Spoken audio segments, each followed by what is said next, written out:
Okay, so for downloading Alice, we're going to go to the download section. You hover over the downloads word, and then you'll get a bunch of different options.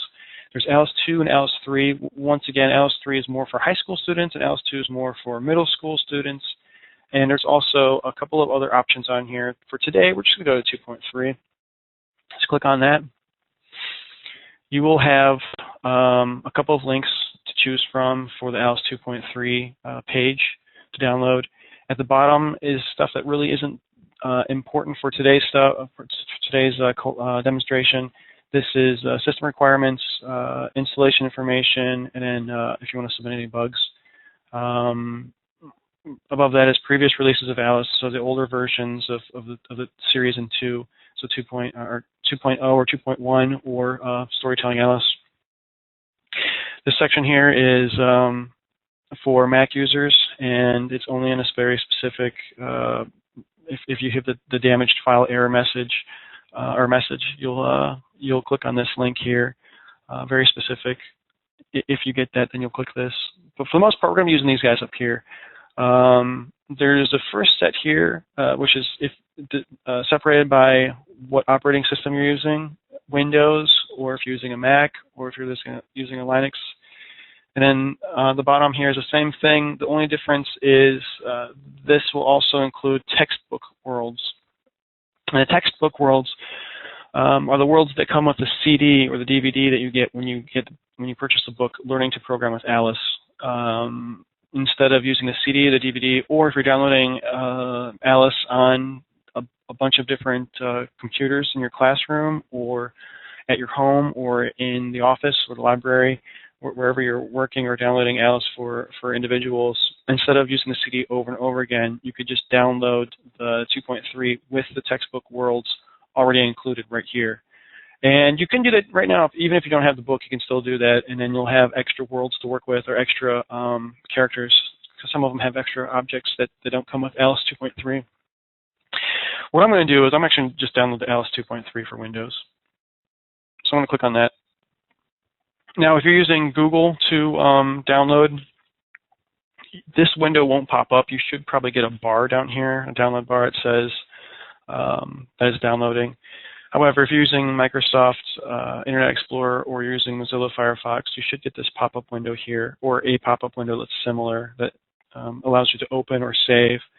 And I choose open. And the reason I'm choosing open is because this is a zip file, so it's going to open a folder with the files in it, and I want to move those. And I already know that ahead of time, so that's the reason I'm choosing open here. And I'll show you why I'm going to do this. So I'm going to hit open. And you can see right here, downloaded already. It's a really fast download for the system we have here. It's DSL, so it's pretty quick. I don't know what system you have; it might be slower, but for us, it's pretty quick. And right now, I'm in that zip file. Oops, I'm in that zip file, if you can see. This is what's in there. Is this Alice 2.3 folder? If I click that, if I open that up, you'll see a bunch of other files and folders. In fact, this alice.exe is the actual program. But I can't use it right now because it's in this zip folder. It's in the zips folder. So I'm going to go back to the Alice 2.3 folder, and I'm going to right-click on it and hit copy. And if you're using a Mac, that would be, I believe, Control-click in order to get that option up to copy it. Or you can click it and hit Control-C on your keyboard, and it'll copy it.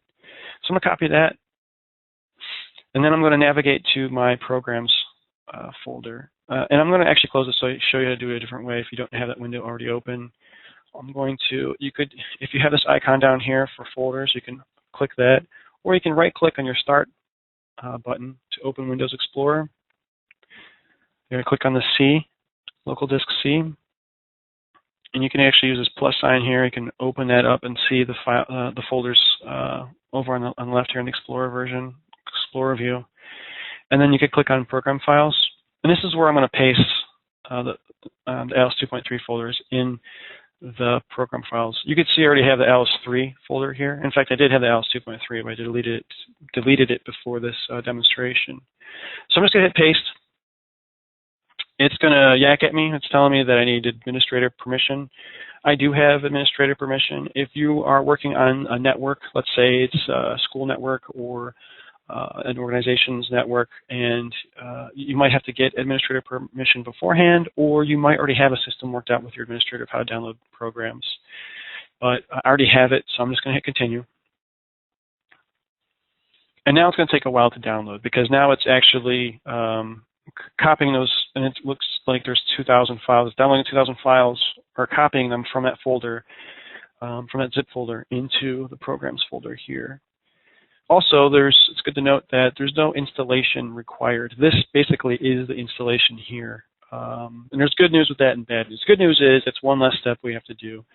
And some setup processes can take a long time and go through a lot of different steps. But this system, it's already installed. In fact, I can go inside the Alice 2.3 folder, and this, you already see the icon. I can double click Alice right here and open it up. The bad thing is that it doesn't do some of the nice things that setup files usually do. Like, it doesn't give you the shortcut already on your desktop. I'll show you that it's missing right now. I know I have a lot of icons on here, so you probably don't want to sift through and try to find it, but I have the Alice 3 and I have the Scratch, but I don't have Alice 2.3. Also, it's not in my Start menu, and I can't find, there is no Alice folder here or to open through. So that's one of the things that's missing. What I'm going to do is I'm just going to real quick just right-click on alice.exe file, which is inside that folder we just pasted in Program Files. Program Files, Alice 2.3 to alex.exe. I'm going to right-click on that and go down to Send to Desktop. And this is going to create the shortcut on the desktop. If you're using a Mac, if you hit Control on your keyboard, hold that in and click on the alice.exe file, what will happen is you can choose Make an Alias, and that should do something similar to what we're doing here on a Windows machine, which is sending to a desktop. And now when I minimize these folders, the shortcut will be on the desktop. So that was I just wanted to do it real quick, just so I had it set up on my machine, so I can easily find Alice and open it up. And that's pretty much it for the installation. I mean, I'm not going to put my Start menu. You can do that if you like. It's already on it's on my desktop already, so I know where it is. I can easily get to it. But that pretty much concludes the installation portion. So now it's just up to exploration. We're going to open up the Alice program by double-clicking. And it takes a couple of seconds to open up. There's also inside that folder an Alice Slow and Steady, and that's a little more stable. It might be a little quicker for you to open. Sometimes when you open up to Alice 2.3, you'll get an error message. Usually, I don't know why it hasn't shown up here. Usually the first time I open it after installing it, it gives me an error message. Just hit OK, and you should be fine. But I do get that error message once in a while, and I'm not sure why, but it seems to work, so I'm not sure why it's giving me that error message. This time I didn't give it to me. It's showing me the welcome dialog screen, and this is usually how it opens with the templates. You'll see these different tabs here: Tutorial, Recent Worlds, Templates, Examples, and Open a World. With the templates, you have options here of a dirt world, grass world, sand world, and other kinds of world too. These are just basically worlds that have a ground and a sky and a camera, and that's it. So it's a free world, it's open, you can do whatever you want with it. It's like a starting world. If you look in the examples folder, you'll have examples like amusement park, and it's basically has a ground train and a bunch of rides already set up. And when you hit the play button, you'll see that the rides are all animated. So they already have animation, they already have motion. And then what you can do is you can go through all the code, and you can change things and edit things and see how it works and add your own people and kind of, I mean, it says an example, but you could use it as a starting world and add your own stories to it. Same thing with all these. It's different demonstrations or examples of what you can do with Alice. Feel free to explore those on your own. I'm not going to show you those today. They're really cool. I highly recommend looking at those after this course, not right now. There's Recent Worlds, these are the most recent worlds that I had opened. It's a nice feature. This is when if you save a file and you open it later, that since you opened it, it'll show here. It won't do it if you save it. I mean, if you save it and open it, it'll show here, but it won't do it if you just save it. You have to save it and then later on open it. And it'll show in your recent worlds here. A little confusing, but you'll get the hang of it once. And if it's not here, what you can always do is go to open a world, and then you can navigate through your folders to find the world that you want to open. And lastly, and I know I kind of went out of order, but I just wanted to show these kind of as naturally as they came up. But the tutorial tab is a great resource for you to start. Use this after this course. Maybe tinker around with the examples, but then start with the tutorial. I'm just going to click on this real quick and show you what it looks like. It's going to give you a warning. It's not something to be scared of. All it's saying is it's going to adjust your screen, or it's going to adjust the resolution so it fits better in your screen. And so what happens is you have it's the Alice program with their own world that they opened up, and it gives you instructions. It has you navigate, tells you different parts of the windows, different parts of the interface and what they do, and then it has you, as you go through it, as you navigate and you read everything, it'll have you actually click on things to prove that you understand what they're talking about. It's a very cool tutorial. I highly recommend going through them, and they're not necessarily dry or dull either. They keep you pretty entertained. So I'm going to hit exit tutorial for now because I'm going to get back. I'll let you explore that on your time, but I just want to show you a couple more things before we before my time is up here. So I'm actually going to open up a new world. I'm going to open up this snow world here. And all I'm going to do now is just show you kind of how Alice is set up. I'm not going to go through the interface today. There's tomorrow's class and Wednesday's class will go through some of the interfaces. But real quick, I just want to show you some of just how it works when you're in Alice. When you first open a world, regardless if it's a template or a tutorial or example or a world you've previously created, when you first open it, it automatically puts you in the method view or the program view. This is where you actually create the programming. And we'll talk about these windows again in a later class. But for today, I just want to tell you that this view exists and the second view exists, which is you access by clicking this Add Objects button. But I call it the Scene Editor. That's what they call it in Alice 3. That's the different view. So I'm going to click on that. And what this view is a lot of it's the same. In fact, this window is the same, and these two windows are the same. But you have different windows over here, and these are to help you to edit your scene, create objects, put the objects into your scene, and then move them around. Again, we'll talk about this portion as far as moving characters around on Wednesday. But just to show you real quick how it might look when you're creating a scene on your in the future. You just go in and you can move things around. You can animate things. You can put a whole bunch of different objects in here. It's not just animals. There's also furniture and vehicles and special effects. And again, we'll talk more about that tomorrow. But then once you have a character in the scene, I'm actually going to change this character's penguin's going to be just give it a pink hue. It looks like maybe it's got a suntan or a sunburn, I guess. So we got this penguin here with a little pink hue. And then I'm going to hit done. And what this done button does will take me back to the method view or the programming view. And what I'm going to do is I'm going to actually make them do something. And since I have the penguin highlighted, I can look at its methods. And methods are, again, it's Alice 2.3's label for algorithms. These are the instructions that will have the penguin do something. And we're going to take these. In fact, I'm going to have him flap his wings, wing flap. And I'll tell him to flap his wings twice. And now when I press play, which is right up here in the corner, he flaps his wings twice.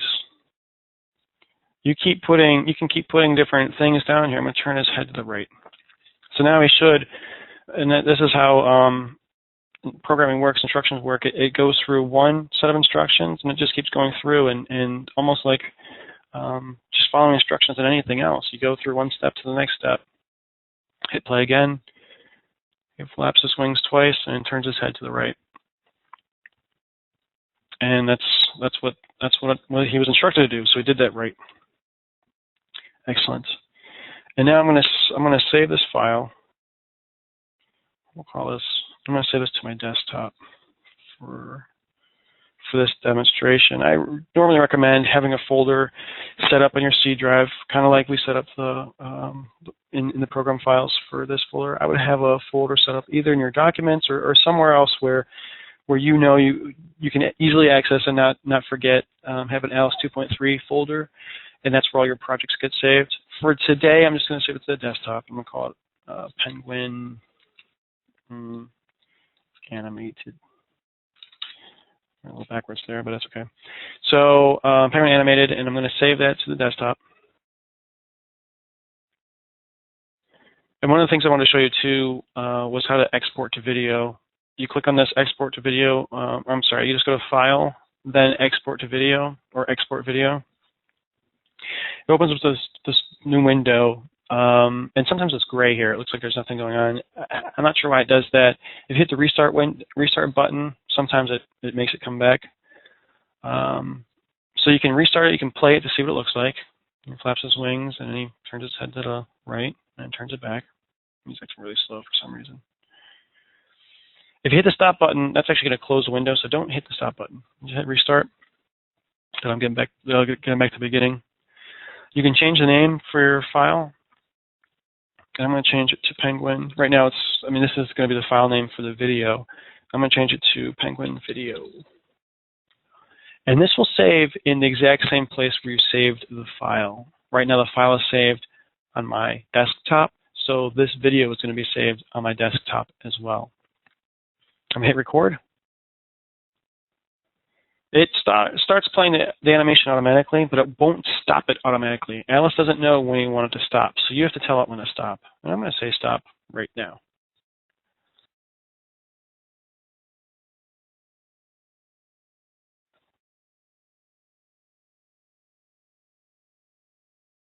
After recording, the timer will wait a second. It's going to encode the video, it's going to encode the audio, merge them, and then it's going to save it out to the desktop. Then it's going to sit here for a couple minutes and not do anything. Usually, I swear at least one time before it stopped and closed automatically, but it doesn't do that now. So I'm going to hit stop, and it's going to give me an error saying that I had a problem moving a temporary folder. I'm not sure what that's about. Sometimes that error comes up, sometimes it doesn't. I know what it means. There's a temporary folder when it's encoding the files. It puts all those files in this folder. What it means is it didn't delete it. It couldn't delete it for some reason. Or maybe I was impatient and I closed that other window too soon. But I've sat there before for 5 minutes, nothing's happened. So I just hit close and I delete the folder myself now. So I'm going to hit OK. I'm going to minimize this and go to the desktop.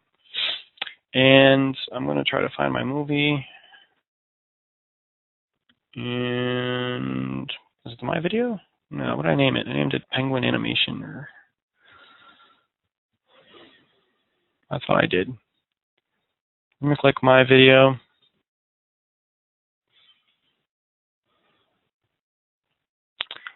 This is an older one I did. But anyway, so I saved this older one here. I'm not sure where the other one went right now. I'll find it in a second. But in this video, this previous version what I created was penguin flaps twice and then glided forward instead of turning its head.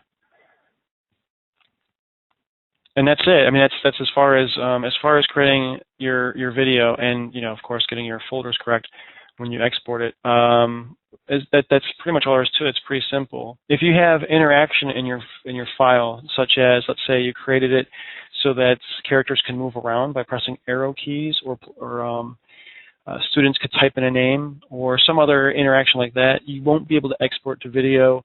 Alice does not like that. It will not let you export to video. So you won't be able to. It'll have to be a non-interactive piece.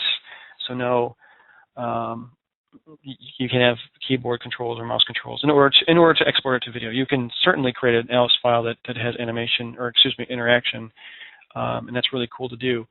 But that's how students make games and applications. But you won't be able to export it as a video to share on YouTube. Speaking of YouTube, let's export this to YouTube. You can't do that from Alice. There's no export to YouTube button or anything. But what you can do is, I'm just going to show you how to do it. If you have a Gmail account, which you will need in order to export something to YouTube or upload something to YouTube, I'm going to sign out here with my name, and I'm going to sign in with RoboMatter's name. RoboMatter is a part of Carnegie Mellon, and I'm going to sign in. And then the upload button is right up at the top, right next to your account information. So hit upload. Select the files from your computer. Mine's right on the desktop, so I'm going to make sure the desktop is selected in my address bar. And I'm going to find my file. Oh, here it is, Penguin Video. I'm not sure how I missed it before, but Penguin Video is the file. Hit open.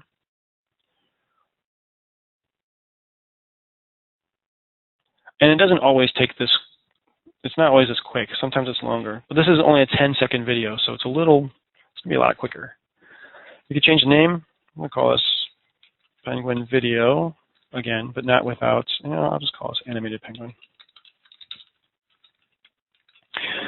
There's an error up here. It says it did not recognize audio format because there was no audio. So it has a suggestion for improving the video's lighting. I'm going to ignore that.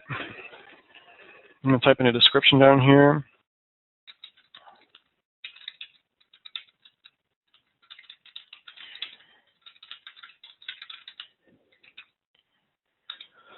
You can put tags down here if you want. They're not really that important unless you're going to keep this public.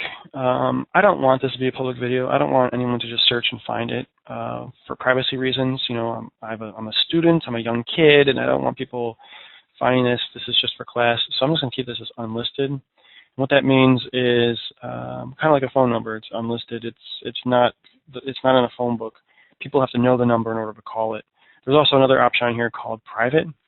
What private means is that I'd have to know other user names on YouTube, give them the link, and that would have to know their usernames and then use those usernames in a list, and those are the only users that could be able to view this video.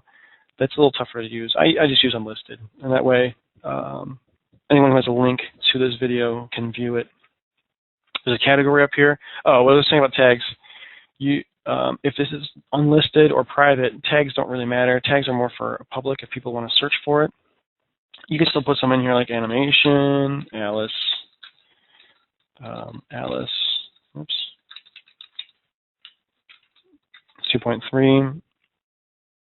If you were going to put this public, you might want to do these. In fact, you would want to do these so people can find your animation. You don't need commas between each word. But if you're going to have more than one word to represent something, so like Alice 2.3 is within quotes because it's all one tag. Animation's one tag. Again, these are used for when people are using search functions. If they search for animation, this will be an option for that might pop up.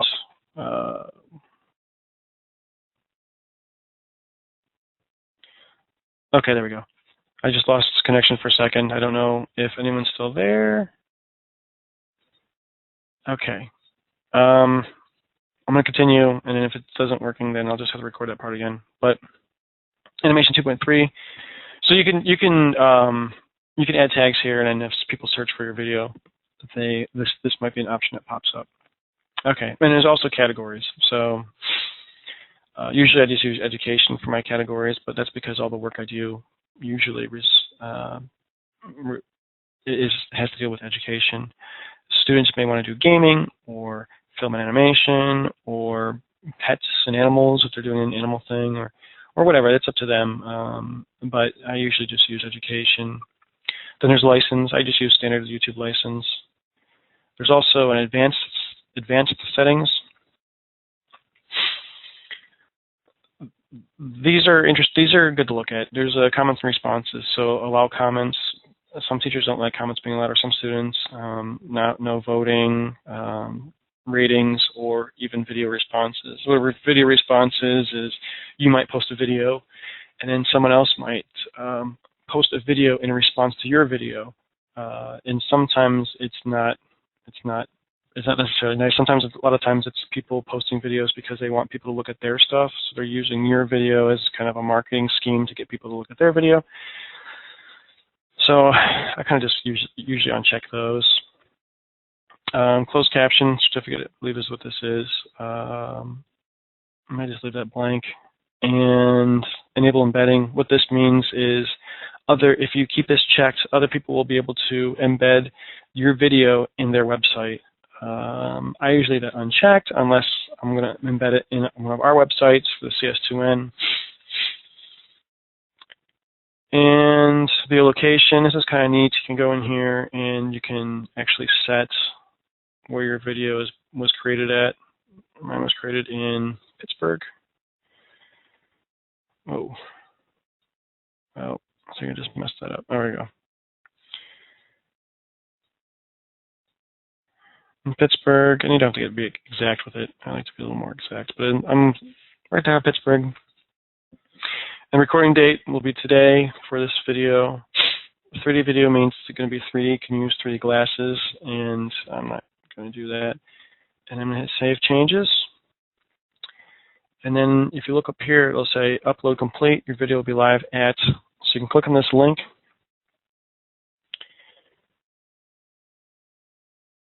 And he claps his wings twice, and move his head to the right and to the left. Again, it's really slow. I'm not sure why. So we could re-export that video to see if it would speed it up ourselves. But that's how you would upload it to YouTube. Then you can copy the link and then share it with your friends, share it with your teachers. And also, if anyone's ever looking for the YouTube ID, I know we have competitions on our website for Alice, and we sometimes ask for a YouTube ID. YouTube ID is usually it's the text right after the YouTube, or u2.b / it's the characters right after that. You can also find it up in the address bar. It's the V equals and the characters right after the equal sign, up into the first ampersand. That's your YouTube ID. So you can copy that and paste it somewhere.